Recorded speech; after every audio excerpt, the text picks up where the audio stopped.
You bought diesel for power, not excuses.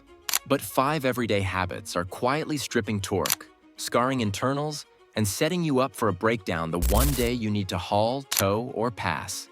In this list, we'll expose the rituals that run your engine outside its design temps and pressures, especially when it's cold, turning a reliable workhorse into a liability. Stay with me. By the end, you'll know exactly which behaviors are cooking turbos, starving injectors, and loading bearings with needless stress, and the simple tweaks that stop the bleed today. Before we move on, please take a moment to subscribe to the channel and like the video. Number 1, short trips, cold starts, and the quiet crackdown. What's the most expensive drive you take? The 3 miles to coffee, done cold. Diesels are built tight and expect heat. Clearances grow as metal expands. Oil thins to its designed viscosity, and the after-treatment lights off only when exhaust temps climb. Short trips cut that process off. Coolant barely moves the needle. Oil stays thick, and the DPF never reaches the zone it needs to keep itself clean. It sounds healthy, but the chemistry is ugly. Cold injectors enrich the mix to stabilize combustion, so droplets hit cylinder walls and wash the oil film. That fuel slides down, dilutes the sump, and strips lubricity from bearings and cam lobes.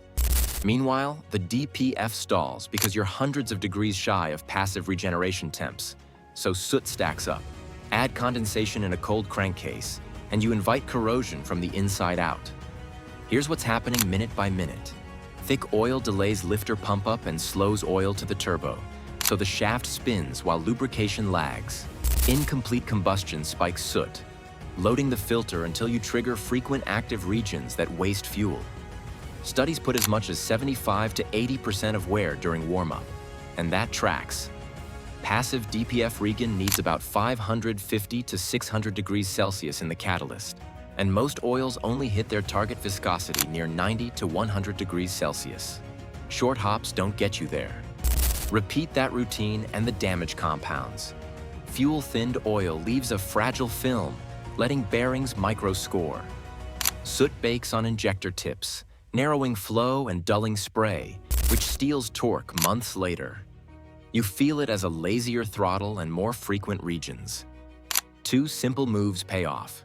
Give the truck a full temp highway run at least weekly, and hold off on heavy throttle until both coolant and oil are warm.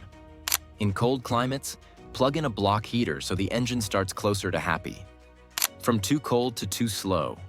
Another habit drags your engine below its comfort zone. Number 2, lugging. Ever feel proud pulling a hill in 6th at 1,100 RPM? Your bearings aren't. Lugging is running a high gear at low RPM while asking for big torque. It feels efficient because the engine sounds relaxed, but the load spikes cylinder pressures where the rotating assembly is least protected.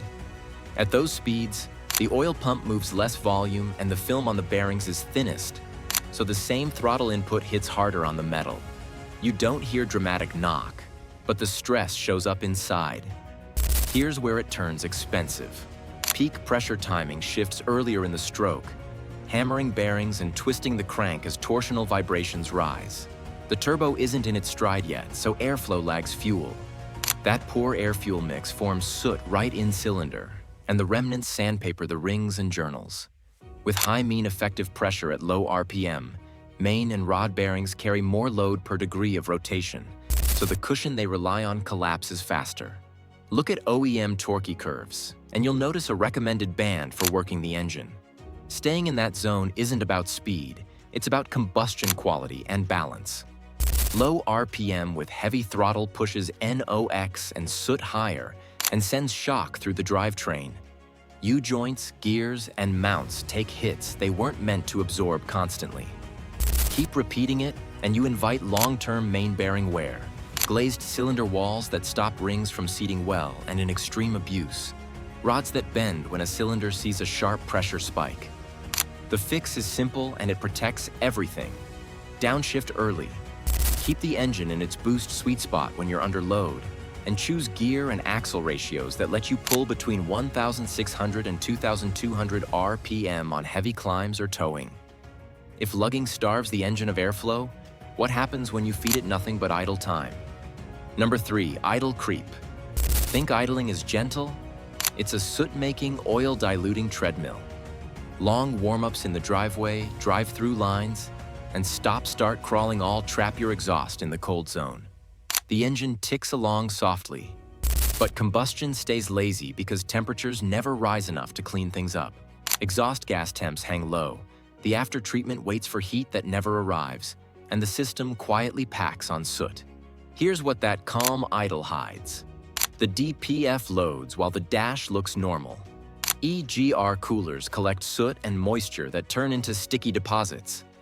Some of the extra fuel used to keep the engine lit at low temps sneaks past the rings and thins your oil. You won't hear it, but you'll see it later as rising oil level and a dip in oil pressure under load.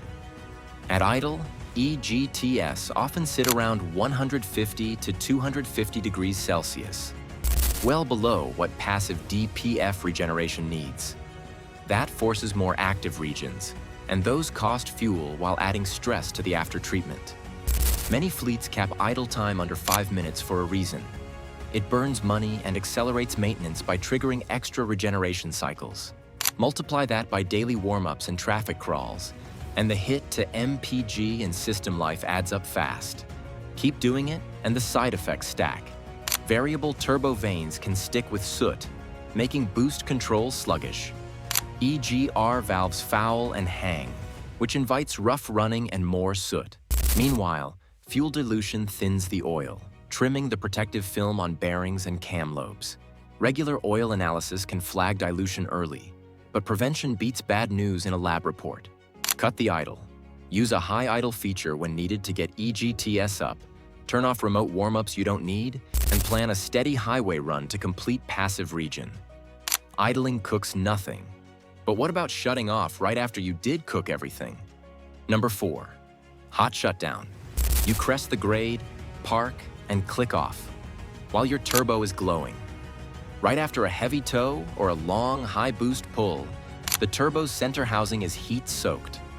Those bearings rely on a steady film of oil to survive, and that oil also carries heat away. Kill the engine now, and circulation stops. Temperatures spike locally, the remaining oil cooks, and it turns into hard carbon that never washes out. That coked residue roughens the bearing surfaces and starts a slow grind you'll feel as lag and whine. With no oil flow, heat radiates into the cartridge and turbine housing. The metal expands unevenly, clearances shift, and the shaft can micro-weld against carbon and scale. Variable vanes sit in that hot bath and bake until they stick. Seals lose tension from the thermal hit, so oil starts slipping into the turbine and compressor paths. You notice blue haze, rising oil use, and a boost gauge that no longer climbs like it should. The fix is simple. Idle briefly after heavy tow or boost. Where allowed, a turbo timer can handle it for you. Run quality synthetic oil that resists coking, and watch exhaust gas temperature or a cool-down timer before you shut it down. You've seen what heat does when unmanaged. Now the betrayal that breaks trusts the fastest. Heavy work while cold. Number 5, cold-hearted loads. The trailer's hitched, the schedule's tight, and the oil is still a brick. When you lean into the throttle or start towing heavy right after a cold start, everything inside is smaller and tighter than it will be at temp. Clearances haven't grown, oil hasn't thinned, and the bearings don't have a stable hydrodynamic film. You ask for torque, but the lubrication system hasn't caught up, so the load lands on parts that are essentially dry by diesel standards. Most wear piles up in the first minutes after startup, and low temperatures make the oil pump fight viscosity, cutting flow when you need it most. OEM guidance consistently says to avoid high load until coolant and oil reach normal operating ranges, because that's when clearances and film strength stabilize. Keep abusing it cold, and the damage shows up months later. Ring and bearing microfractures grow into low oil pressure at idle blue smoke on throttle, and a trailer that suddenly feels heavier.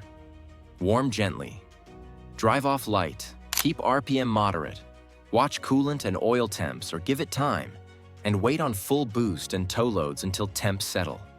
Use a block heater when it's frigid and run the correct winter-grade oil. Respecting warm-up preserves the torque you bought the truck for. Pick one habit to fix today. Set a 90-second cooldown after hard pulls, stop lugging hills by downshifting sooner, or add a weekly full-temp highway drive to finish passive regions. Small changes stack fast.